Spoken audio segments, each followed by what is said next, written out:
High, hello, আসসালামু আলাইকুম। Bithi's blog থেকে বিথি বলছি। আপনারা সকালে কেমন আছেন? আশা করি ভালো। আমিও ভালো আছি, আলহামদুলিল্লাহ। আপনাদের সাথে আজকে আমি শেয়ার করব আমি কিভাবে হেয়ার রিবন্ডিং করলাম আজকে। So let's go. আমার ফার্স্ট মেডিসিন যখন দেওয়া হয়ে যায়, অলমোস্ট আধা ঘন্টা লাগে। এরপর হচ্ছে চুলটাকে হিট করার জন্য হেয়ার স্পা মেশিনের ভিতরে আমার মাথাটা ঢোকায় দেওয়া হয়। দেন চুলটা হিট করতে থাকে। প্রচণ্ড গরম থাকে ওই সময়টা, যার কারণে শুট করতে করতে আমি প্রায় ঘেমে গিয়েছিলাম। দেন আমার ফেসটাই অনেকটা ডাল হয়ে গিয়েছিল। সো একটু কিছু পেতে হলে তো কিছু ছাড় দিতেই হয় গরমের ভিতরে। আরো ওভার হিট নিচ্ছি। আচ্ছা, যাই হোক। পরে অ্যান্ড দেন সেটা অলমোস্ট 1 ঘন্টা আমার মাথায় হিট রাখা হয়।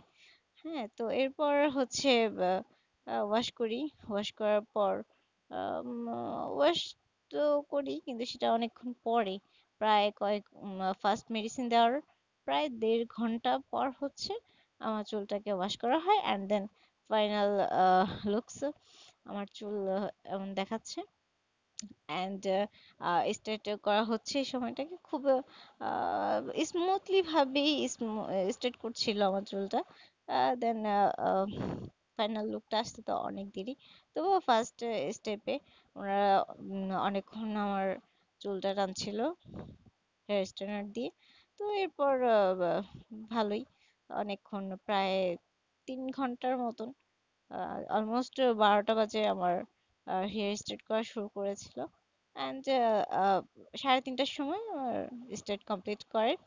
অ্যান্ড ফাইনালি এরপরে হচ্ছে ওয়াশ করা হয়। ওয়াশ করার পর সেকেন্ড মেডিসিনটা দেওয়া হয় চুলে। তো সেকেন্ড মেডিসিনটা দিয়ে 20 মিনিট রাখতে হয়। আপু আহ, খুবই ভালো ছিল। উনি খুব যত্ন সহকারে আমার হেয়ার রিবন্ডিংটা করেছিল। অ্যান্ড 20 মিনিট রাখার পর ওয়াশ করে ফেললাম। ওয়াশ করার পর final look, it's my hair.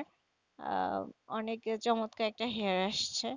তো আপনারা দেখতেই পাচ্ছেন। আর হচ্ছে parlour address, welcome, thank you.